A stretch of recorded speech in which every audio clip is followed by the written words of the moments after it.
এই মুহূর্তে বড় খবর, হাওড়া পানীয় জলের পাইপ ফেটে বিপত্তি। এই মুহূর্তের বড় খবর, সরাসরি ছবি দেখাচ্ছি আমরা এই মুহূর্তে। হাওড়া পৌরসভার 8 নম্বর ওয়ার্ডে পানীয় জলের পাইপ ফেটে বিপত্তি। সকাল থেকে বন্ধ হাওড়া বিভিন্ন এলাকায় পানীয় জল সরবরাহ। ডাম্পারের চাপে ফেটে যায় পানীয় জলের পাইপ। এমনকি ডাম্পিং গ্রাউন্ডে জমে থাকা আবর্জনা আর পাহাড় ধসে নেবে বিপত্তি বলে জানিয়েছে হাওড়া পৌরসভা। 8 নম্বর এবং 9 নম্বর ওয়ার্ডের বেশ কিছু অংশে জল সরবরাহ বন্ধ। হাওড়া থেকে চন্দন পোলের report, news live Howrah.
Main pipe ফেটে গেছে, এই পাইপ ফেটে জল রিটার্ন হয়ে মানুষের ঘরে জল ঢুকে যাচ্ছে। আচ্ছা, ট্রেন তো বন্ধ হয়ে গেছে, পচাখাল নিকাশের কোনো কাজ হয় না।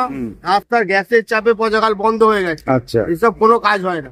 একটু জল চাপ হলেই মানুষের ঘরে জল ঢুকে যাচ্ছে। এই তো দেখছি কিসের চাপটা এই হচ্ছে? জলের চাপে আর এই যে ময়লা পড়ছে, ময়লার গ্যাসের চাপে নর্দমাটা বন্ধ হয়ে গেছে। পচাখালটা যে আছে গ্যাসের চাপের জন্য পচাখাল বন্ধ হয়ে গেছে। তাহলে ময়লা কতটা পড়ছে রেগুলার?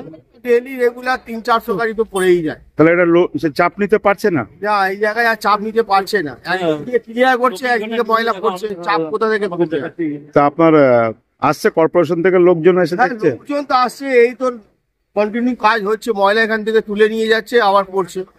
ময়লা কোথায় কমবে? যদি বন্ধটা করে তাহলে কমবে, যদি পড়তে থাকে আবার নিতে থাকে তাহলে ময়লা কোথা থেকে? তাহলে পাইপ ফাটার ফলে কি অসুবিধা হচ্ছে? ফাটার ফলে এখন পাড়াপত্তি এলাকার মধ্যে জল ঢুকে যাচ্ছে, পচাখাল দিয়ে রিটার্ন নর্দমা দিয়ে জল ঢুকে যাচ্ছে ঘরে। ঘরে মানে রাস্তাঘাটে জল উঁচু জল ঢুকে গেছে আপাতত। কিছুক্ষণ কত ঘরে ঢুকে যাবে? হ্যাঁ, ঘরে ঢুকেই যাবে। মানুষের অসুবিধা হবে, কাজ না হয় মানুষ জল খাওয়ারও অসুবিধা হয়ে যাবে। কোন লোক এসছে, ইঞ্জিনিয়াররা এসছে? সবাই দেখছে এখন। এখন এই তো সকাল হয়েছে সবে, আসুক বেলা হোক তাহলে দেখা যাবে। আপনার নাম?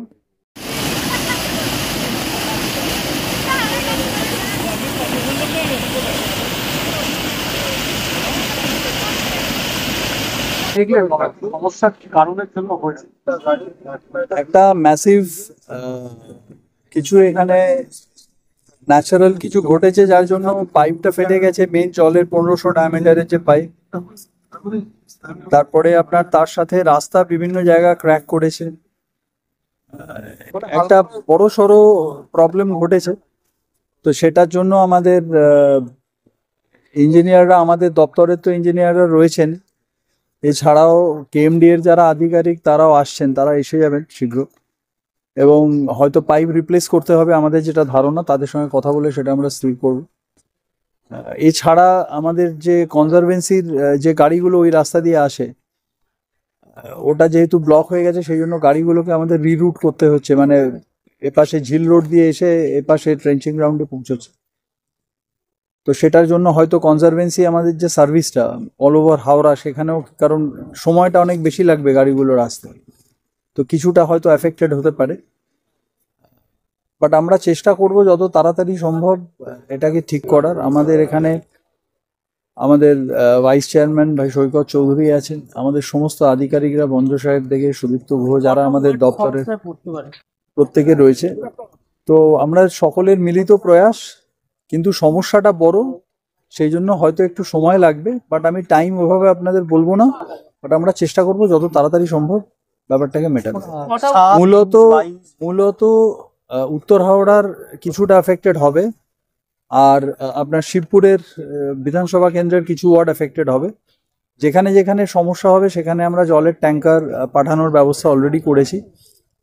আশা করা যাচ্ছে মধ্য হাওড়া বা দক্ষিণ হাওড়া এই মুহূর্তে খুব বেশি এফেক্টেড হওয়ার কথা নয়, কিন্তু এটা একটা, যেহেতু বললাম এটা বড় লাইন, 1500 ডায়ামিটারের লাইন, তো ন্যাচারালি এটা একটা বড় সমস্যা হয়েছে, কিন্তু আমরা আশা করছি আমরা মেটাতে পারবো এবং যত দ্রুত সম্ভব মেটাবো।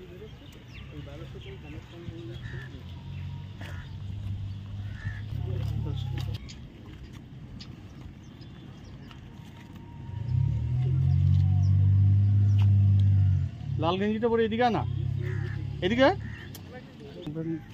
করেছে সেই ছবিটা মারছে।